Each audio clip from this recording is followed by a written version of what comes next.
आयुष्यात तुम्हाला कधी तुमच्यापेक्षा कमी महत्त्वाच्या व्यक्तीशी तुमची तुलना केल्याचा अनुभव आला आहे का? तेव्हा तुमच्या मनाला झालेली वेदना किती मोठी होती? आजचं सुभाषित आपल्याला आत्मसन्मानाचा अर्थ शिकवतं. हा श्लोक सोन्याच्या माध्यमातून जीवनातील सर्वात मोठी वेदना कोणती आहे ते सांगतो. अग्निदाहे न मे दुःखम छेदे न निकषे नवा यत देव महद दुःखम गुंजया सहतोलनम. अग्निदाहे न मे दुःखम.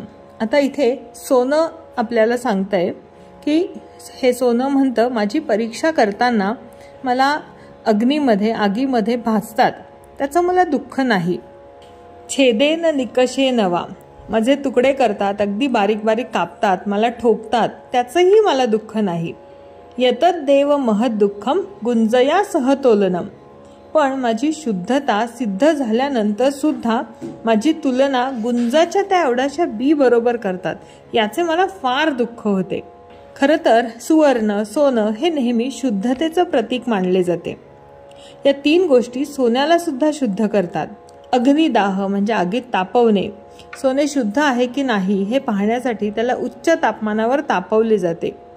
हे दुःख सोन्याला मान्य आहे, कारण त्यामुळे त्याची शुद्धता सिद्ध होते. छेद किंवा तुकडे करणे म्हणजे दागिने बनवण्यासाठी या सोन्याचे बारीक बारीक तुकडे केले जातात. हे दुःखही सोनं सहन करतं, कारण त्यामुळे त्याचे स्वरूप अधिक सुंदर होते. निकष म्हणजे कसोटीचा दगड. कसोटीच्या दगडावर घासल्याने त्याची कस किंवा गुणवत्ता, त्याची क्वालिटी सिद्ध होते. हे दुःखही सोनं स्वीकारतं. थोडक्यात सोनं सांगतं की माझ्यावर कितीही कठीण परीक्षा आल्या, संघर्ष आला किंवा कष्ट आले तरी मी त्यातून अगदी तावून सुलाखून बाहेर पडतो, त्यामुळे मला त्याचे दुःख नाही. पण मग या सोन्याचे सर्वात मोठे दुःख आहे ते कधी कोणते? तर गुंजया सहतोलनम म्हणजे गुंजेच्या बी सोबत तुलना. प्राचीन काळी सोनं तोलण्यासाठी गुंजेच्या बियांचा वापर केला जाई. या बिया वजनात अगदी एकसारख्या मानल्या जात होत्या. या बिया वजनाला अगदी एकसारख्या असायच्या. पण गुंज हे स्वतः एक सामान्य बी आहे आणि तिची स्वतःची किंमत किंवा मूल्य हे काही सोन्या इतके नाही. मग हे सोनं म्हणतं की मी अमूल्य आहे, मी शुद्ध आहे, मी माझी स्वतःची किंमत अनेक पटीने अधिक आहे. अशा माझ्या मूल्याची तुलना एका सामान्य स्वस्त गुंजेसोबत करणे हाच माझा सर्वात मोठा अपमान आहे. खरं तर हा श्लोक केवळ सोन्याबद्दल नाही, तर माणसाच्या जीवनातील मूल्यांबद्दल आहे.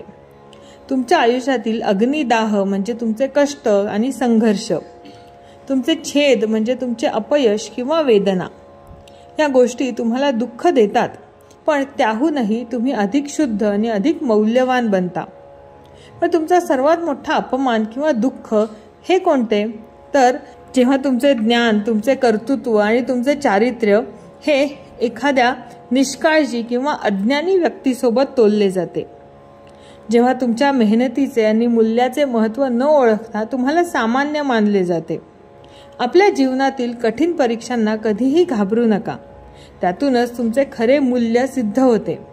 पण तुमचे मूल्य ओळखणाऱ्या लोकांमध्ये राहा आणि अयोग्य तुलनेमध्ये स्वतःचा सन्मान कधीही गमावू नका. हाच संदेश आपल्याला इथे सुभाषितकार देऊ इच्छित आहे. कारण तुम्ही गुंज नाही तर शुद्ध सोने आहात.